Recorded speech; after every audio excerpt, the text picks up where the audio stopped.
Assalamualaikum warahmatullahi wabarakatuh. Yang terhormat Bu Eva, kali ini saya akan menyampaikan jawaban terkait tugas tutorial 3 pada e-learning. Artikel yang berjudul A Scoping Review of Research on School-Based Outdoor Education in the Nordic Countries dari Carrie Beth Raymond dan Elizabeth Iverson memaparkan hasil kajian menyeluruh terhadap penelitian empiris terkait pendidikan luar ruangan berbasis sekolah di 5 negara. Di 5 negara Nordik, yaitu di negara Denmark, Finlandia, Islandia, Norwegia, dan Swedia.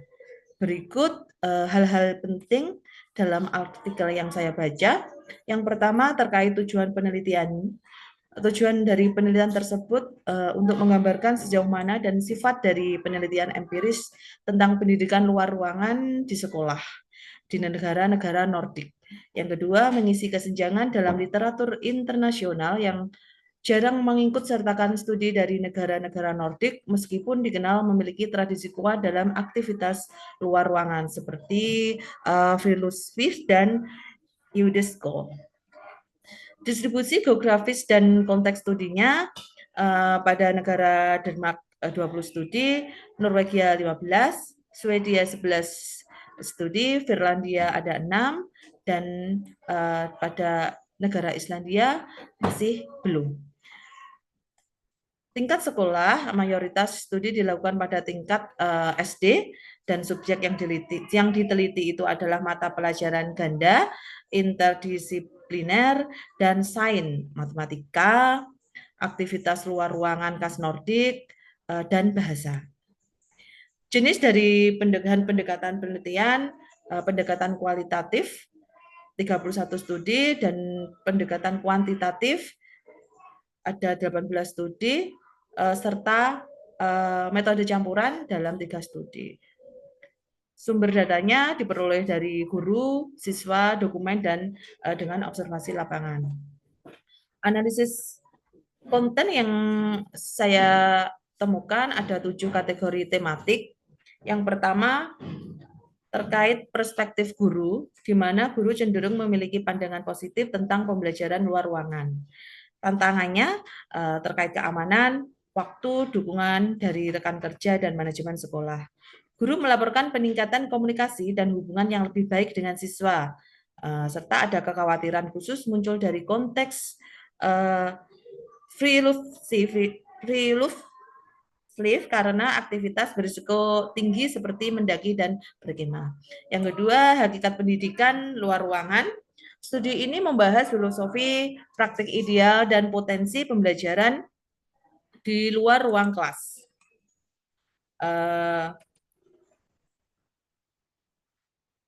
Pendekatan seperti UNESCO memberi ruang untuk pembelajaran yang lebih interdisipliner dan kontekstual. Guru juga menganggap luar ruangan sebagai tempat pembelajaran konkret atau praktis dan ruang untuk kelas teori. Yang ketiga, terkait kesejahteraan siswa, di mana outdoor education berkontribusi positif terhadap kesejahteraan fisik, sosial, dan mental siswa. Peningkatan aktivitas fisik, hubungan sosial, serta semangat belajar, dan ada beberapa temuan menunjukkan hasil yang lebih positif pada siswa laki-laki dibanding siswa perempuan. Yang keempat, tentang pembelajaran kognitif, banyak studi menunjukkan bahwa pembelajaran luar ruangan meningkatkan pengetahuan dan keterampilan akademik. Contohnya, peningkatan hasil belajar matematika dan sains melalui kegiatan luar ruangan. Namun, hasil campuran juga ditemukan tergantung pada desain kegiatan dan konteksnya.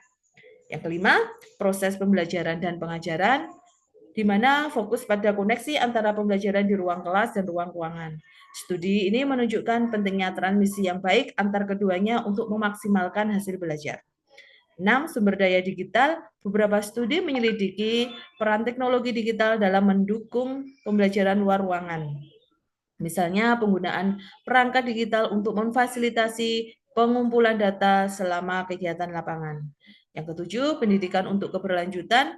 Studi dalam kategori ini membahas bagaimana pendidikan luar ruangan dapat memperkuat nilai-nilai dan kesadaran lingkungan. Jadi dapat disimpulkan ada banyak penelitian empiris tentang pendidikan luar ruangan di negara Nordik yang belum banyak dikenal secara internasional. Penelitian ke depan mungkin disarankan menjelajahi lebih jauh hubungan antara pedagogi dan hasil belajar siswa. Bisa melibatkan lebih banyak level pendidikan termasuk sekolah menengah atas, serta meneliti peran teknologi dan pendidikan untuk keberlanjutan lebih mendalam. Selanjutnya, untuk pertanyaan yang kedua, apakah outdoor education telah terimplementasi di Indonesia secara umum? Secara umum di Indonesia pendidikan luar ruangan belum terimplementasi secara sistematis dan konsisten seperti di negara-negara Nordik.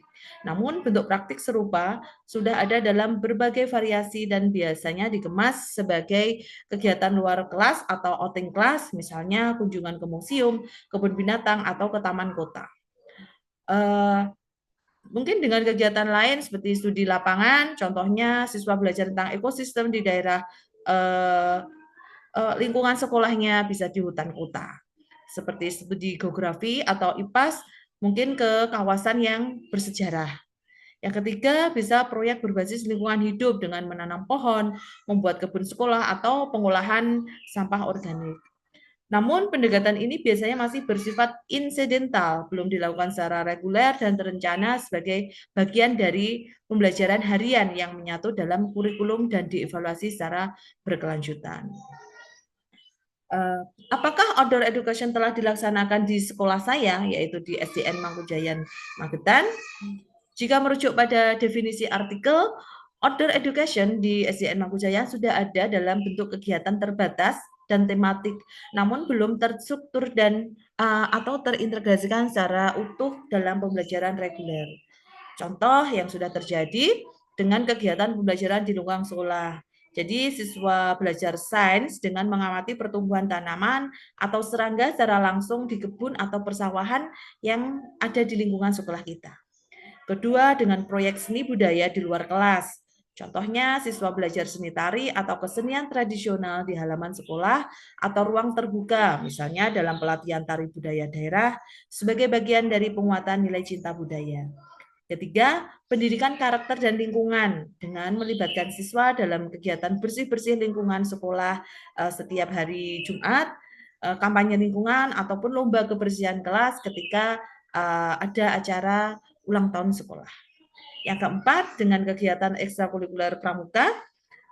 Dengan ekstrakurikuler itu melatih kerjasama, kepemimpinan, dan kedisiplinan melalui kegiatan luar ruangan yang bersifat edukatif. Jadi dapat disimpulkan di Indonesia secara umum outdoor education masih bersifat kegiatan tambahan, belum terjadi pendekatan pembelajaran utama. Sedangkan di SDN Mangkujayan sendiri, bentuk outdoor education mungkin telah ada secara parsial, terutama melalui kegiatan tematik atau praktik seni budaya, namun belum terstruktur seperti dalam tradisi UD School di negara Nordik.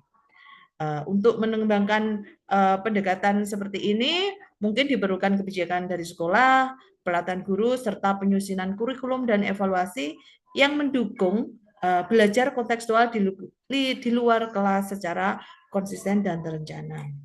Demikian jawaban saya terkait tugas 3. Terima kasih waktunya.